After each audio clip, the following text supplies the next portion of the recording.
now. So welcome everyone to our webinar on secrets to navigating the DBE certification. My name is Christina Kunkel, and I am the Program Director for the Northern California Procurement Technical Assistance Center. Today, I'm just going to speak briefly about the services of the PTAC and SBDC programs before our talented procurement specialist, Christina Jones, begins her presentation. And today's presentation was co-sponsored by the Norcal PTAC and the Norcal SBDC. So the Norcal PTAC is a program of the Norcal SBDC. The PTAC and the SBDC are both federally funded and hosted by Humboldt State University Sponsored Programs Foundation up in Humboldt County, California.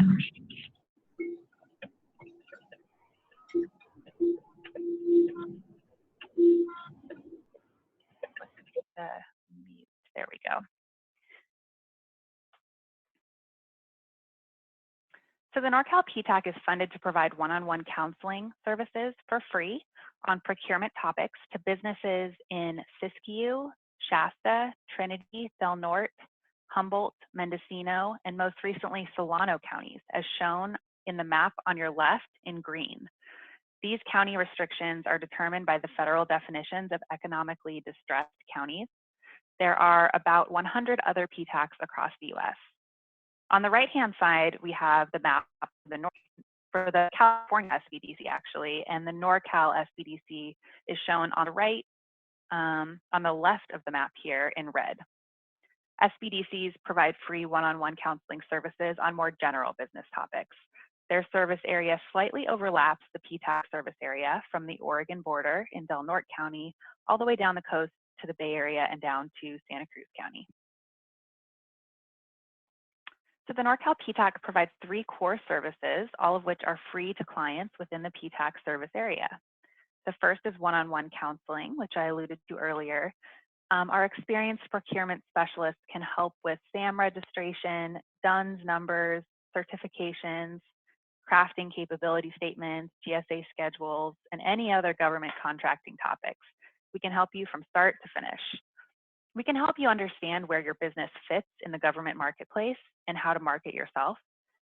Your local SBDC can also provide free one-on-one counseling on more general business topics. Second, we provide free webinars like this one and in-person workshops on government contracting topics. We'll show you a list at the end of this presentation of upcoming events. These webinars and workshops are open to anyone, regardless of your location. And finally, we can also set those up within our service area with a free bid matching service with daily access to federal, state, and local opportunities. We'll post local opportunities also on our Facebook page, so make sure you like us. Senate Committee approved the nomination of Betsy DeVos as Education Secretary on a party line vote of 12 to 11. DeVos is a billionaire Republican donor and conservative activist. Okay, so to apply for our services, please visit norcalptac.org and click on the big green button on the front page. Don't hesitate to call me if you have any questions about your eligibility for our services. My direct phone number is 707-826-3922. And if you didn't get a chance to write that down, again, remember this webinar is recorded. Finally, a quick housekeeping note. You are all muted, at least we're working on muting everyone. And we want to avoid distractions in the background. So if you have any questions during the presentation, please click on the chat button on the bottom of the screen to send a message, and Christina will have about 10 minutes at the end to answer questions. So without further ado, I'm pleased to welcome Norcal PTAC Procurement Specialist, Christina Jones. Well, good morning, everyone. Again, I'm Christina Jones, and I am a procurement specialist with the Norcal PTAC.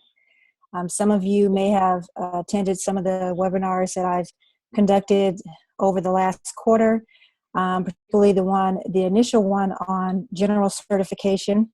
So what we're doing today is breaking out a particular certification, DBE. So we're going to discuss the Disadvantaged Business Enterprise Program, go over the rules, talk about what are the eligibility requirements, what it is you need to qualify for this certification.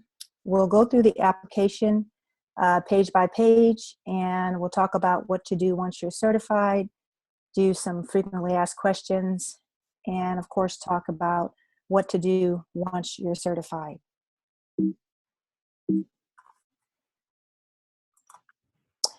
So first, just a high-level overview of what a disadvantaged business enterprise is. It was established by Congress in 1983 with legislation that required that at least 10% of funds for highway and transit federal finance assistance programs be expended with DBEs. You can see some of the basic requirements here. A DBE firm is a for-profit firm that's at least 51% owned by one or more individuals who are both socially and economically disadvantaged.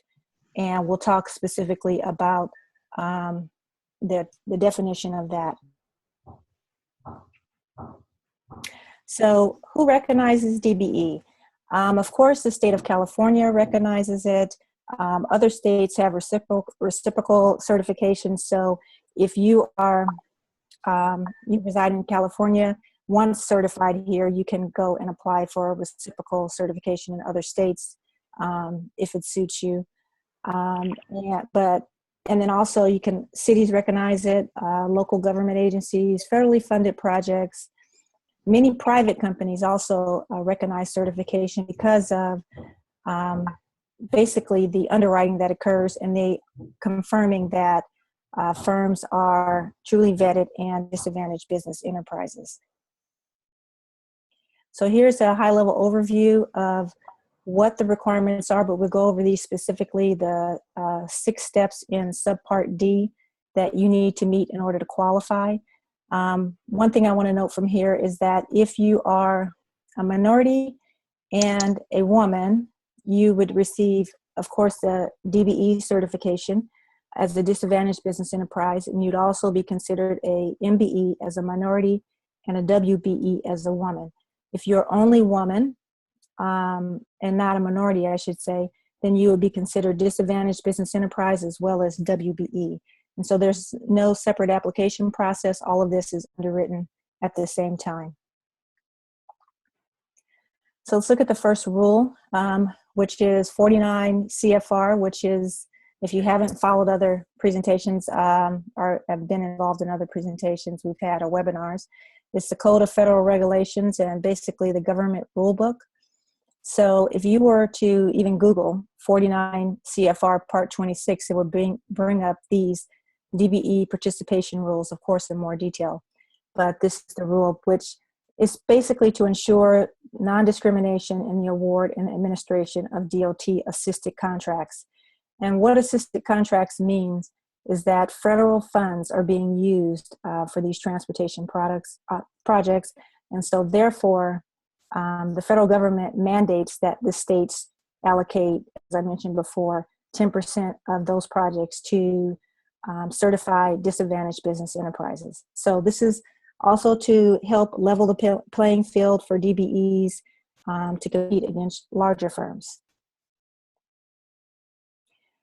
So the program, each state must have a program that administrates it. And of course, for California is the California CCP. And so the United States, the Transportation Department requires each state be governed by 49 Part 26, which we kind of reviewed. So the CUPC is kind of like a one-stop shop for certification services.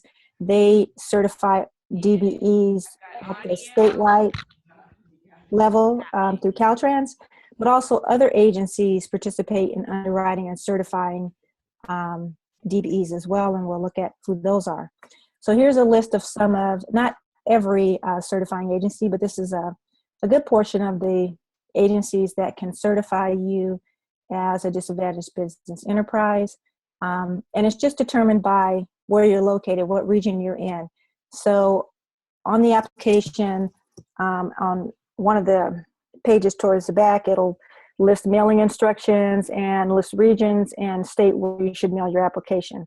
However, Caltrans, like I said, is the statewide agency, and so they can underwrite from these other areas as well. However, they'd like to direct you to the closest entity where you're located to underwrite you. So let's talk about subpart B. So we talked about 49 CFR is a code of federal regulation for DBE participation. Subpart D outlines the certification standards, what you're required to prove or meet in order to obtain certification. So there are 6 requirements that must be met, and we'll go through each one step by step.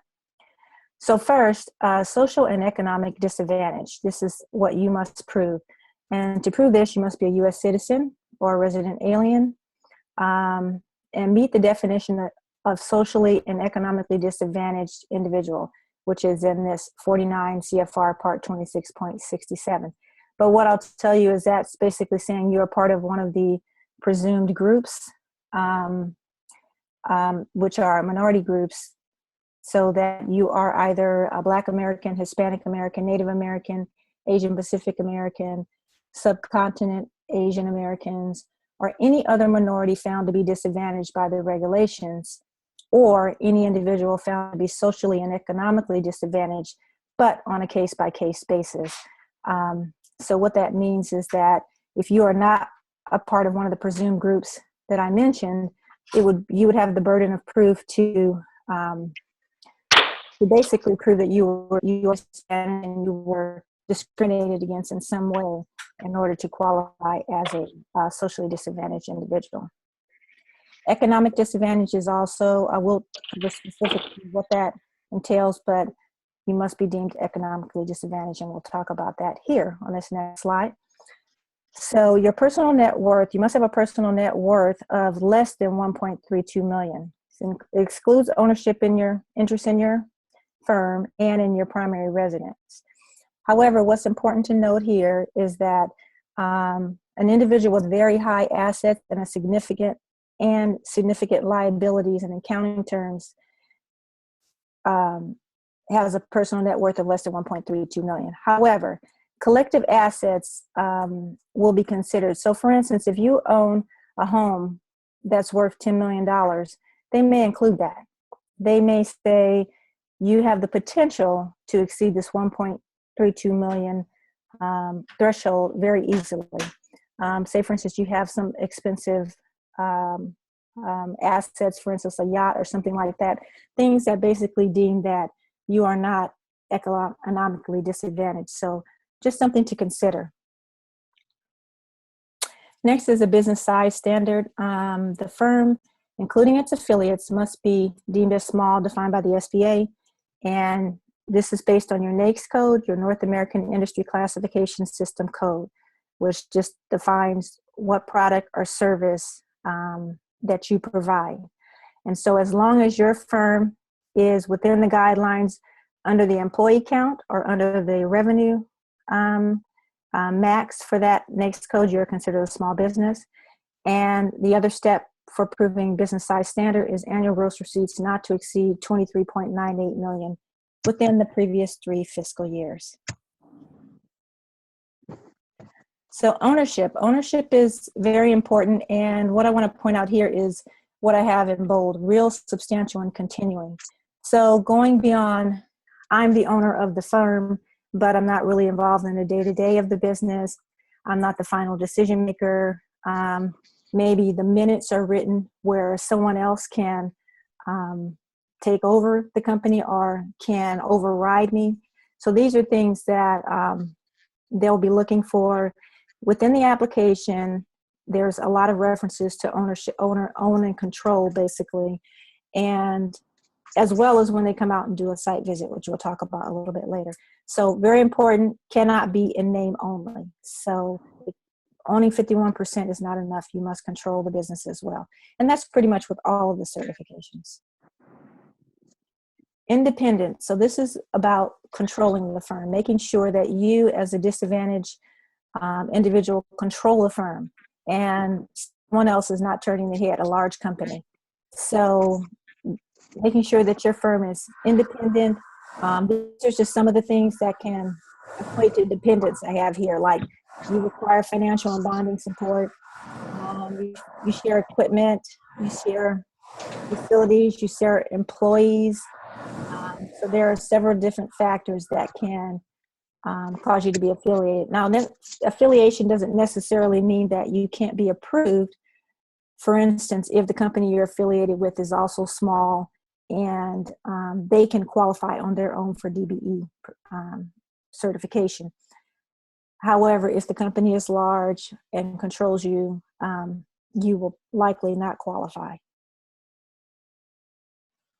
So more on that, you must possess the power to direct the cause, the direction of the management, and make the day-to-day decisions. Make the day-to-day, make the long-term, and again, these are things that may be reflected if you're a corporation, for instance, in your bylaws, or, you know, minute meetings, things that may cause others to think someone else can control the firm. So we want to make sure that it's clear that you are the final say as the applicant, or if there are more than one, the applicants control the firm. So now we're going to look at the application, kind of walk through step by step what that looks like, and then we'll talk about some frequently asked questions. So first, you're going to start here. There's a link.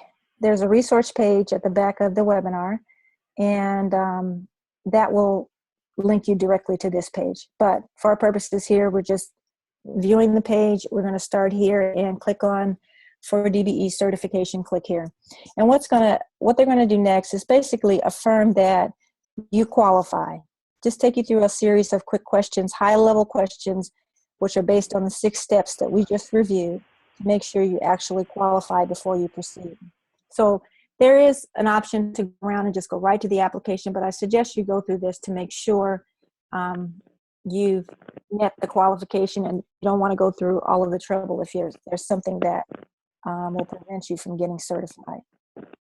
So, of course, we're going to start with California because we're all here in California.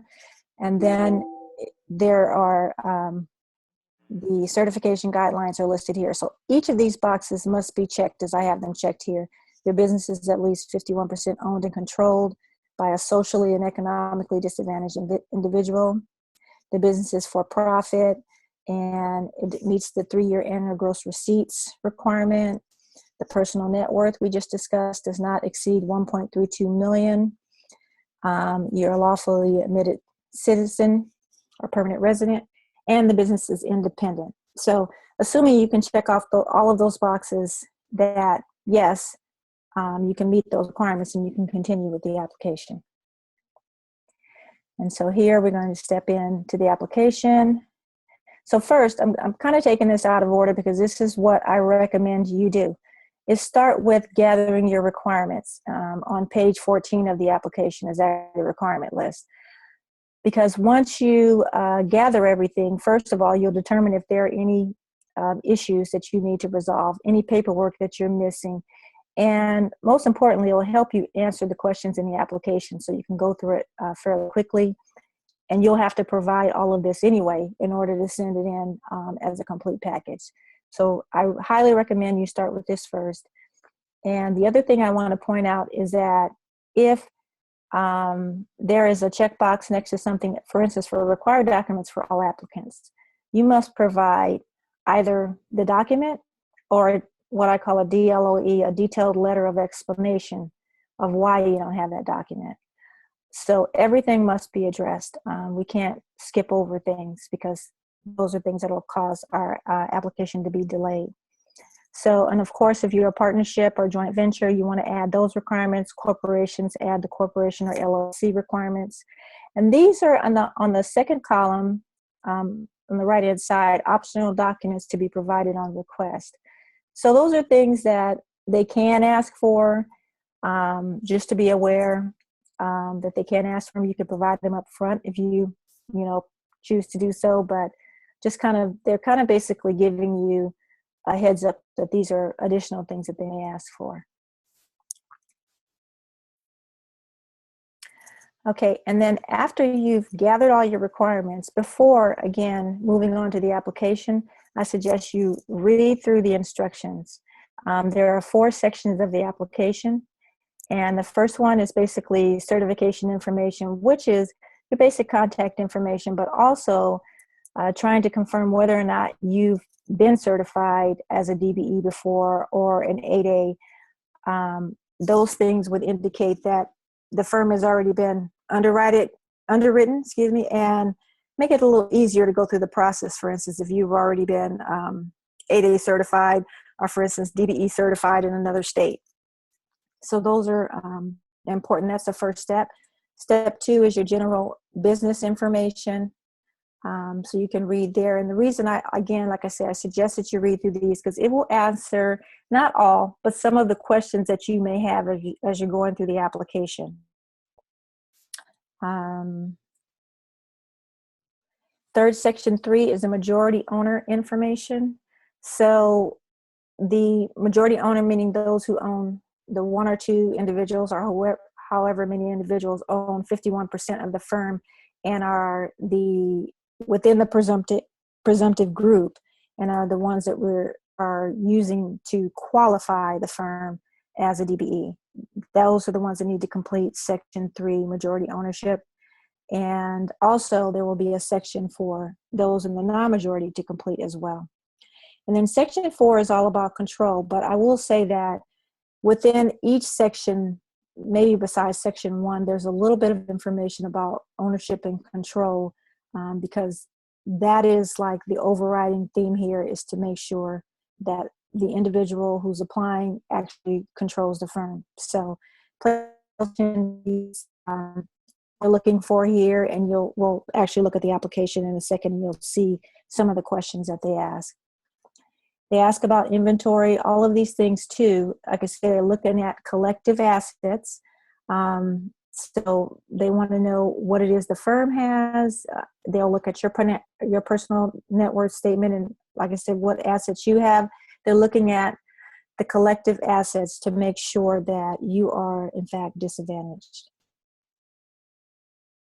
So here's the first page of the application, and I've kind of already talked you through this, but again, if you haven't identified your NAICS code, here's a link to look up your NAICS codes for your product or service, because you'll need to add those in section 2 down here for the line of work that you do.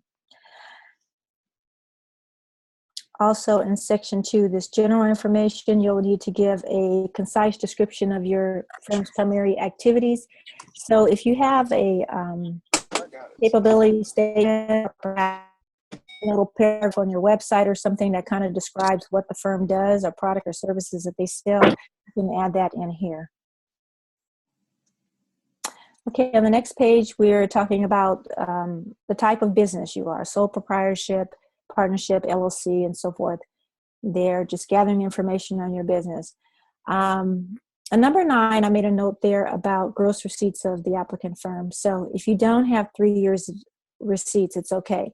But what I just want to clarify that not if you've been in business 10 years and you don't have 3 years of gross receipts. It's if you've been in business for less than 3 years, you can, list the years, say for instance, 2 years that you have, and then list in the other sections. And just another reminder that you want to answer every question or provide a letter of explanation in every section where you don't have something. So if there is a blank on the side of caution, I suggest, if it doesn't apply, that you list NA.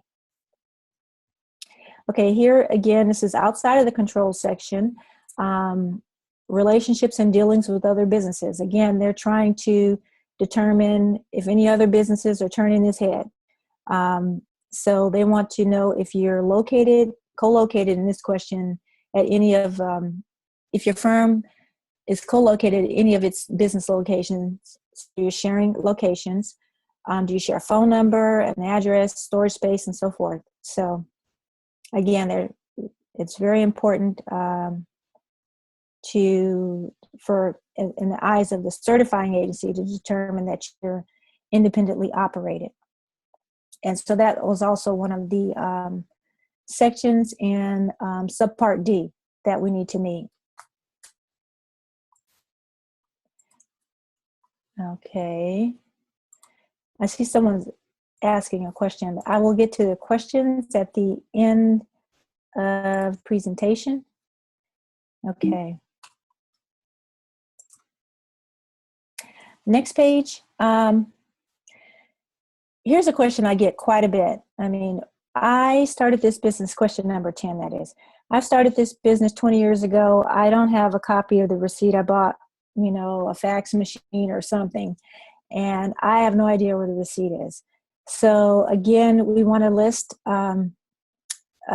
provide a detailed letter of explanation explaining, you know, that we don't have the receipt if we don't. However, if we have, say for instance, you open a checking account at that time and you have a receipt, you have a statement which shows your initial deposit, that would be something you could provide.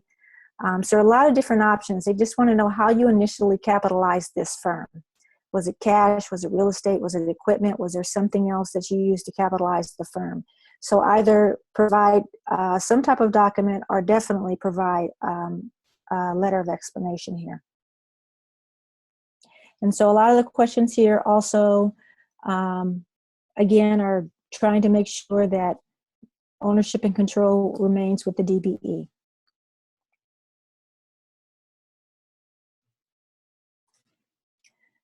Okay, that doesn't look like that changed. Oh, there we go. Okay, so here, now we're in the control section. So the duties of the officers, owners, directors, managers, and key personnel. So here, they're trying to determine if, A, you always do this, you frequently do it, you seldom, never.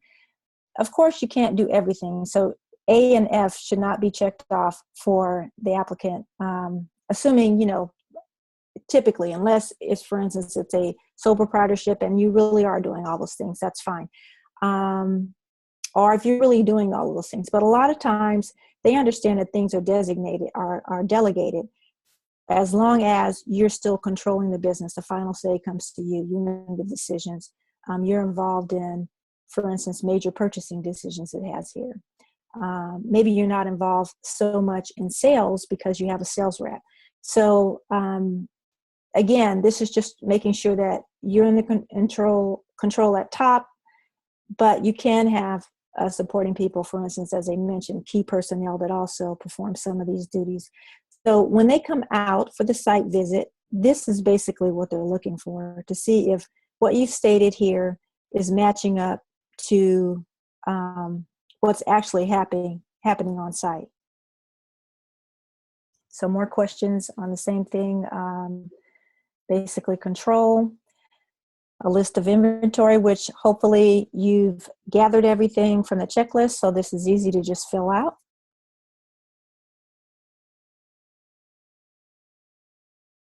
And here, financial banking information, just some other basic information about your business.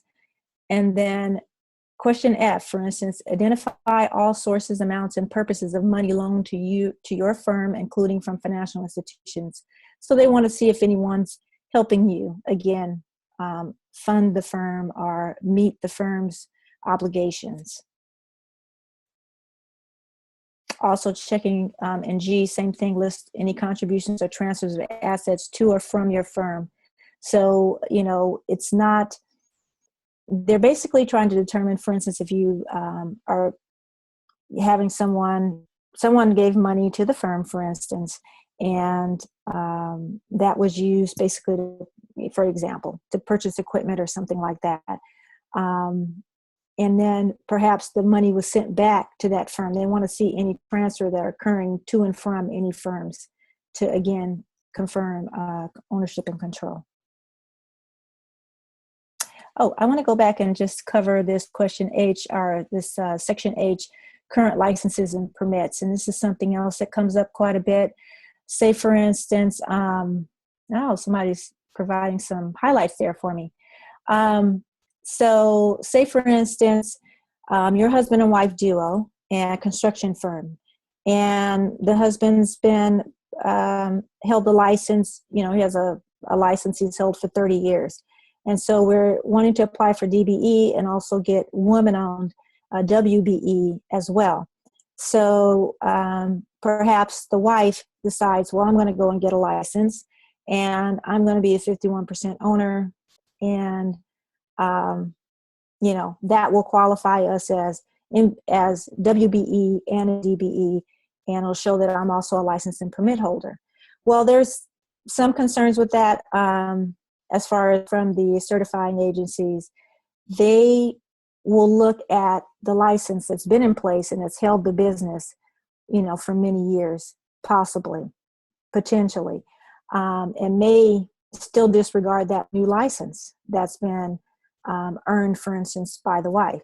So it's just some things to, you know, consider. They're really looking at if this person, if the applicant left the firm, could the firm really, you know, exist? If it could really not exist without them, they basically was built on them, they will still see that person as the owner and also the person who controls the business. So that's just something that comes up. Each situation is different.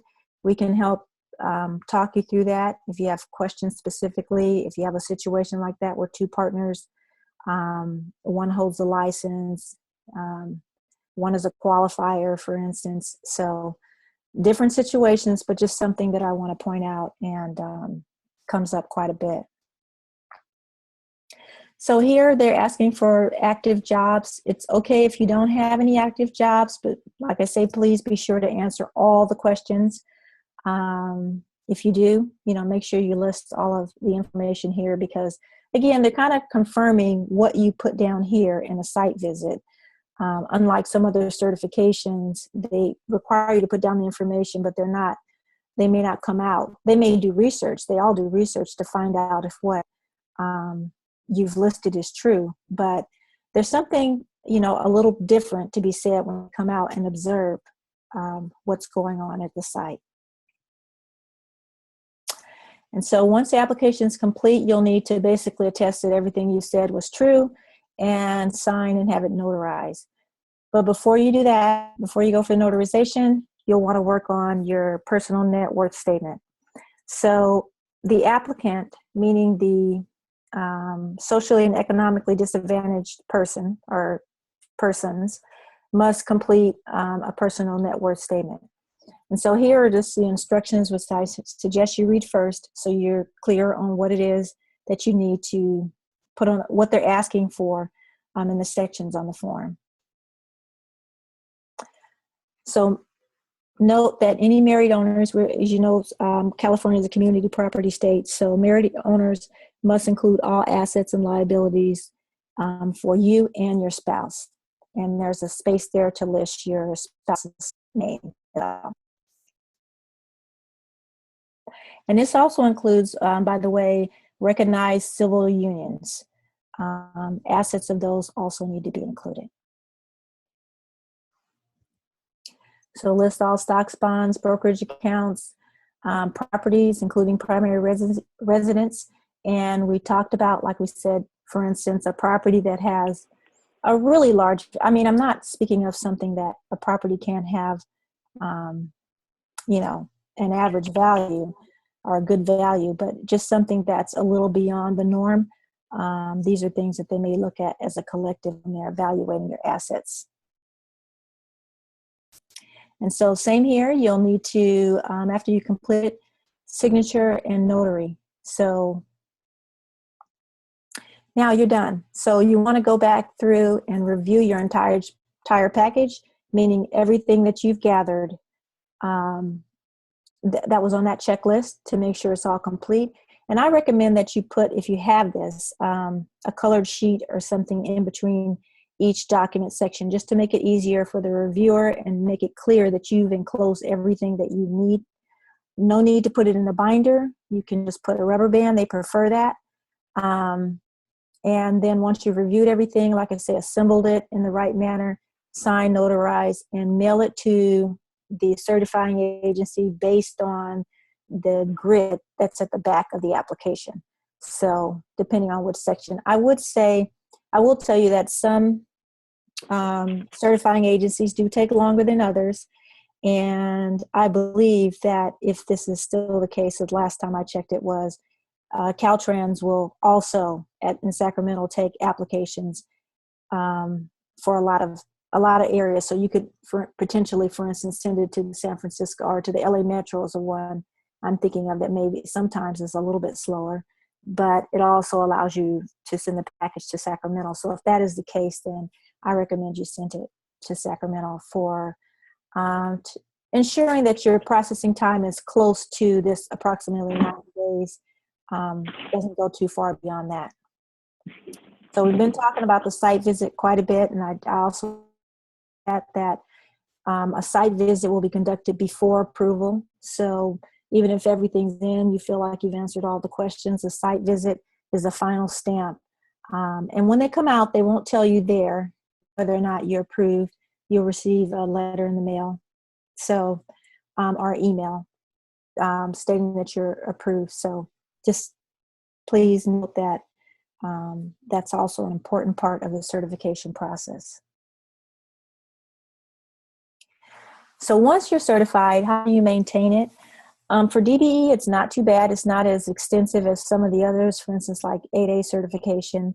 It's an annual update affidavit, which basically you can declare no change if there's been no change, or if there were changes, you may be asked to provide additional documentation to show that you still qualify as a DBE. And then, so what's required is that affidavit and also the past year's tax returns for the firm.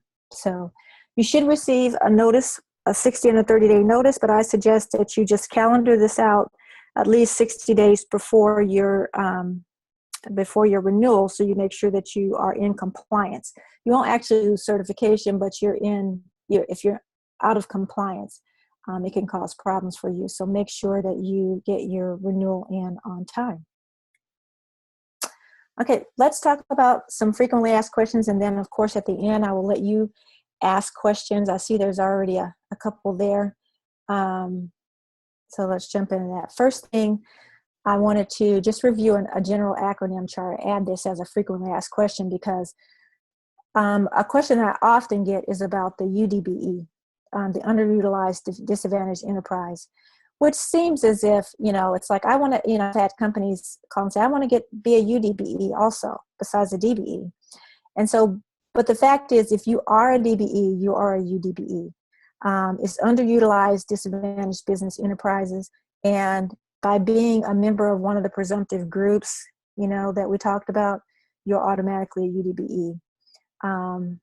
So no need to worry about that there. The others are just acronyms that you'll also see within bidding opportunities. For instance, a local business enterprise, a local bid may have LBE, and these are just some of the terms that you may see. Okay, first question, how can I prove my group membership? So your birth certificate, your parents' or your grandparents' birth certificate, if you don't have yours, for instance, your discharge papers, your DD-214, your tribal roll card, these are all things that you can use to prove that you are a member of a presumed group. So which business owner should complete the personal financial statement? And this is basically anyone who is part of the disadvantaged owners who are, their ownership and control is being relied on for DBE certification. So basically, if there are two of you that help meet that 51%, then both of you need to complete the personal financial statement. Why is it required to have an on-site evaluation of my business? Well, the answer is really in the FAR. Here is just what the FAR mandates, but basically it's kind of like what I've been saying all along. The certifying agency wants to ensure that what the applicant has provided from the perspective anyway of DBE, they want to be sure that what the applicant has provided is in line with what's actually happening on site. So so they will interview applicants, they'll walk around and ask questions, they'll observe. So it's quite an important part of DBE certification. Is there a cost? No, there's no cost. The only cost is for notarization and postage. And what is the determination on the eligibility of firms owned by an American Indian tribe? So as long as the firm is controlled by socially and economically disadvantaged individuals, just as with any other presumed group, that's the determination of whether or not they're eligible. I'm a prime. How can I find certified DBE firms? So you and other certified DBE firms, once you're certified, will be listed here at this, you can find on this link. Caltrans will list you here once you're certified. And so you can also find other certified firms if you're looking for someone to partner with. So the steps for success are very similar for all certifications, I say, in that you have to, beyond getting the certification, that's kind of the easy part. The hard part is marketing it and getting out there, letting people know who you are, what you're capable of, and be prepared at all times to present that. So one thing that we've had a webinar a few months back, or maybe a month back, on capability statements, our statement of qualifications. This is highly important that you have this document ready to go when a buyer asks for information about your company. It's basically like a one-page flyer or front and back, which explains what you do, provides your NAICS codes, your UNSPSC codes, or depending on which agency you're dealing with. So if you click on the link, there's a link to the webinar that was conducted by our procurement specialist, Lenny Bean, in December, and it provides a basic template. If you need more information and want to see some real live examples of completely some capability statements complete, we can help you with that by contacting us at the PTAC. So always review also Caltrans advertised and upcoming bids, and I'll have links again at the end of the session for you to click on those and see where to go on the site to find upcoming opportunities. Here's the list of resources and tools I've kind of referred to, the DBE certification forms, calendar of upcoming bids. There's even, I've linked here, contracts under $291,000 if you want to see what opportunities you can start out at as a smaller firm. There's information on how to reach us here at the PTAC and also at the SBDC. So if for those in our region, we can help you at the Norcal PTAC, and those outside of our region, you can also, you will be able to look at the APTAC site. That's a link there for our national sites. You can find a PTAC in your area. The same thing with the SBDC. Our local SBDC will be able to help you with certain procurement items. Or also you can find your local SBDC if you're outside of our region as well. So these are some upcoming workshops. And the first one is on February 8th, and that's in Pleasant Hill, and that's how to sell to the government in general, federal, state, and local. So if you're interested in that, you can sign up by contacting, I believe Christina Kunkel can direct you with more information on that. And exactly 2 weeks from today, I will conduct another webinar for those of you who are interested in SBA's 8A certification.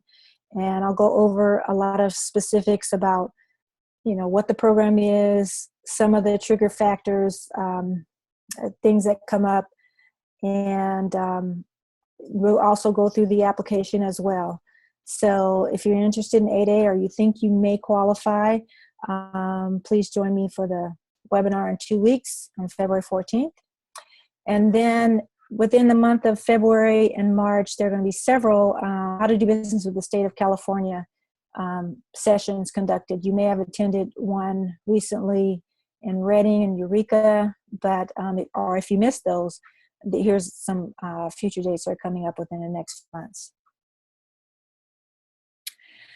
Okay, and I just want to remind you to fill out the survey that will be sent to you right after this webinar ends, and we really appreciate that. And now we want to move into the questions. So you can type your questions in the chat box and I'll do my best to answer them. And so I see one here that says, so I have not been in business for a year. Should I wait till I establish myself before I apply? You can apply now if you want to, as long as you can meet the requirements as far as you know, all the documentation that's listed on that checklist, or you have a like I said, a detailed letter of explanation for things that don't apply, but you can apply now. What is desired business monthly revenues generated over the past 1 to 3 years? There's no specific a requirement for business revenues here. That would be more so, the two questions I've asked so far are more so like with 8A, they're looking for established firms. So here, there's no set monthly revenue requirement. Anyone else? Can we get a copy of the presentation? Of course, a copy of this will be posted at Norcal PTAC /webinar. I believe that's what Christina said. And it will have a copy of the presentation as well as the audio that you can review, you know, at your own convenience. If you have questions after you review the presentation, of course, contact us and we can help walk you through the application as well, step by step. Okay. Anyone else? When does a 3 years financial statement start? Clarify, I'm not sure. I'm a little confused about this last question. I think it's from Acacia.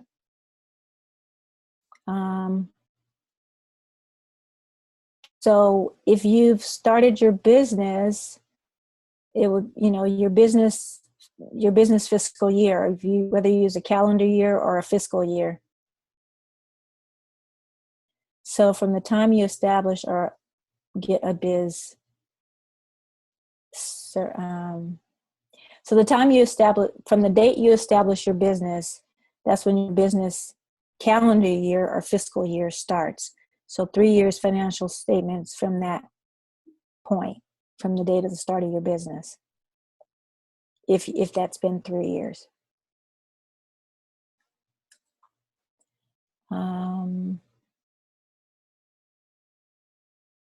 So it's okay. I think, Acacia,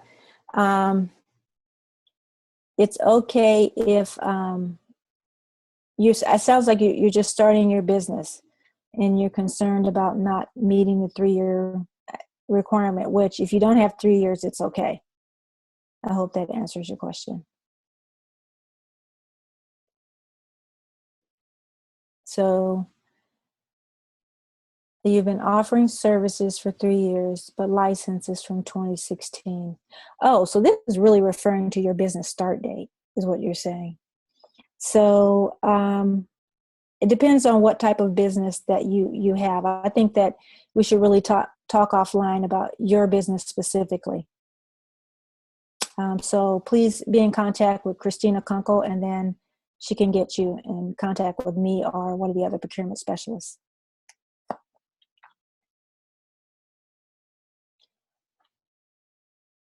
Any other questions?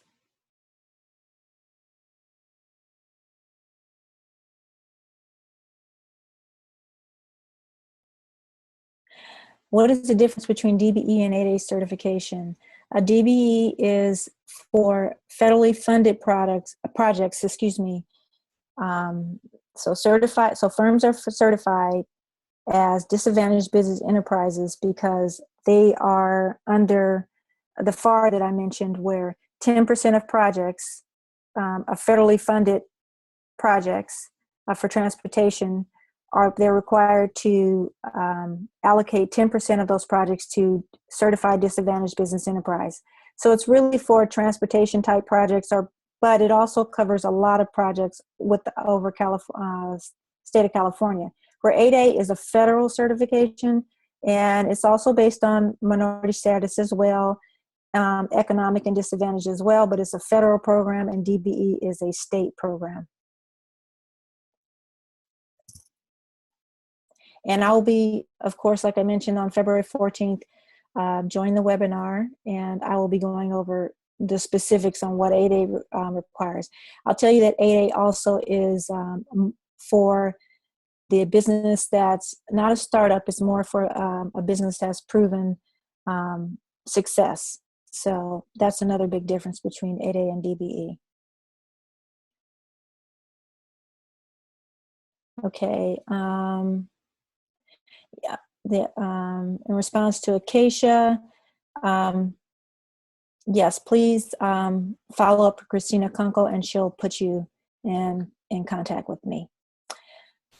And will DBE certification automatically give one the WBE and MBE if one is a woman-owned? If you are woman-owned and minority-owned, you will receive WBE and MBE. Okay? If you are woman-owned and non-minority, you will receive MBE and DBE. So I hope that answers your question. Okay, another question.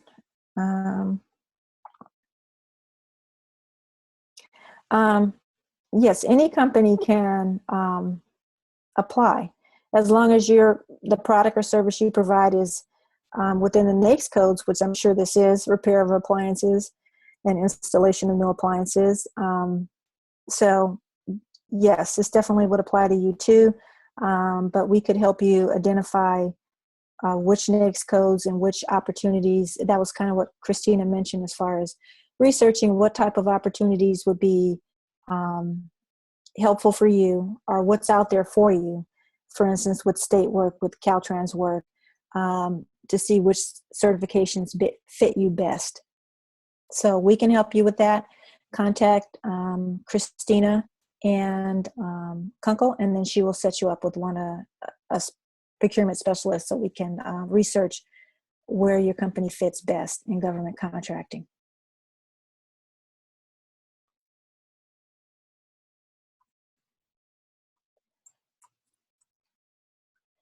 Anything else?